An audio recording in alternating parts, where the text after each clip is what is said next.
नमस्ते दोस्तों, तो स्वागत है आपका एक और नई वीडियो में।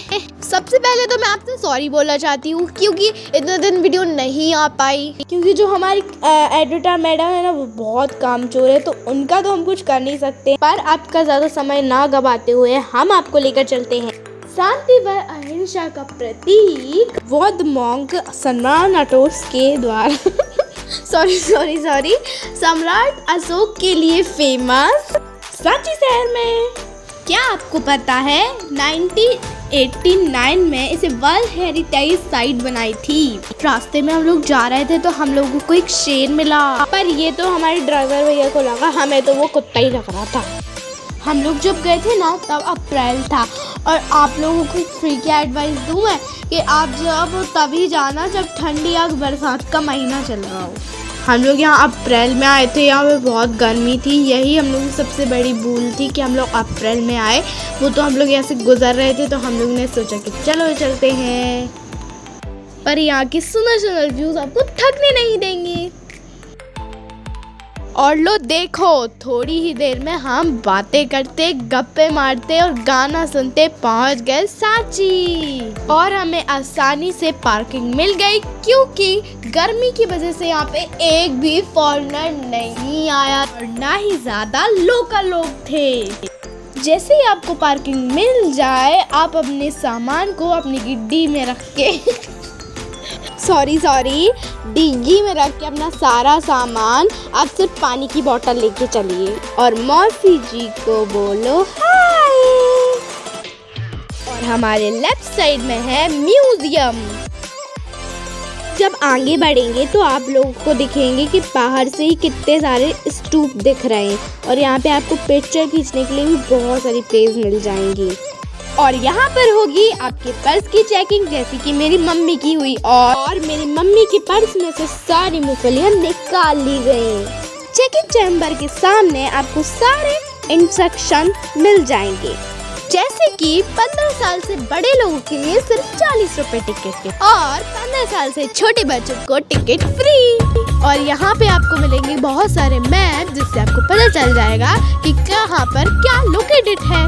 और यहाँ पे अपने लिए कुछ फोटोज और फोटोज। आगे मिली हमको कुछ स्क्रिप्ट, जो मुझ पे तो पढ़ते नहीं बनी क्योंकि वो हिंदी, इंग्लिश और एक और भाषा में थी जो मुझे नहीं समझ में आई। और आपको समझ में आई हो तो कमेंट लो। और हमने अंदर जाना शुरू किया। रास्ते में माँ ने बताया सम्राट अशोक ने कैसे कलिंग युद्ध जीता। युद्ध में बच्चे अनाथ हुए और औरतें विधवा हुई। इससे दुखी होकर उन्होंने संसार का त्याग किया और बौद्ध मॉन्क बनी। मेरी माँ जब 10th क्लास में थी तब वो यहाँ पे स्कूल के साइड से घूमने के लिए आई थी। और इसलिए उन्होंने बताया कि जब वो यहाँ पे आई थी तब यहाँ के मॉन्यूमेंट्स डैमेज थे। और आपको पता है कि इन्हें किसने तोड़ा था? इसके 2 कारण हैं। पहला तो टाइम और शुंग वंश का राजा Pushyamitra Shunga, which was very sad। जब हम यहाँ पे घूम रहे थे तो यहाँ पे रिपेयरिंग का काम जारी था और यहाँ की बाउंड्रीज काफ़ी क्लासिक थी और इसीलिए हम लोगों ने यहाँ पे काफ़ी सारी वीडियोस और फोटोज खींची। हम लोगों ने 3 स्तूप घूमे और हम यहाँ से लौटे बाहर। यदि आप सांची शहर में स्तूप घूमने के लिए आए हैं तो 1.5 से 2 घंटे में आप सारे स्तूप आराम से घूम सकते हैं और साथ में ही फोटोज और वीडियो शूट करवा सकते हैं। और बाहर निकलते ही हमें मिला एक पुराना सा ब्रिज और इसे देखते ही हम दौड़े ब्रिज की तरफ। आई वॉज लाइक कि यहाँ भी फोटो खिंचवा सकते हैं। ब्रिज पे खड़े होकर मॉन्यूमेंट इतने अच्छे लग रहे थे कि पूछो मत, आप वहाँ पे जाके ही देख लो। ब्रिज तो अच्छा ही था, पर अगर आप बारिश के टाइम में इधर पे आएंगे तो यहाँ ब्रिज और भी अच्छा लगेगा। और घूमते घूमते हमें लग गई बहुत जोर से प्यास और हम लोग निकले पानी की तलाश में। और हमें उससे पहले मिल गई एक अवेरी, which was very good for me, क्योंकि मैं हूँ एक एनिमल लवर और मुझे ये सब बहुत अच्छा लगा। ये मुझे मॉन्यूमेंट कुछ समझ में नहीं आते हैं और इसीलिए ही मुझे ये सब जगह सबसे बेस्ट लगी।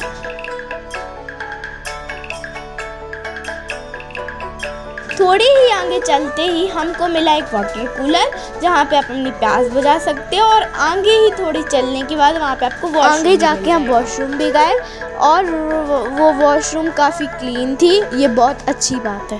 यहाँ से निकले हम बाहर और पहुँचे म्यूजियम की तरफ। जब हम सीढ़ियों पे चल रहे थे तब मुझे पता चला कि इतनी तेज़ गर्मी में भी ये पत्थर गर्म नहीं हुए थे और आप इनमें बिना चप्पल के भी आराम से चल सकते हैं। और एक और इम्पोर्टेंट बात कि म्यूजियम के अंदर चप्पल पहन जाना अलाउड नहीं है और ना ही कोई फ़ोन ले जाना अलाउड है। अंदर सम्राट अशोक के कैसे वो मॉन्क बने उसकी कहानी पिक्चर के थ्रू दिखाई गई है। और इसके बाद हम लौटे अपनी कार की तरफ और जल्दी से भागते हुए मैंने अपनी खिड़की वाली सीट पकड़ी और मैं बैठ गई, क्योंकि बाद में मुझे नहीं मिलती है ना, क्योंकि मैं छोटी हूँ ना।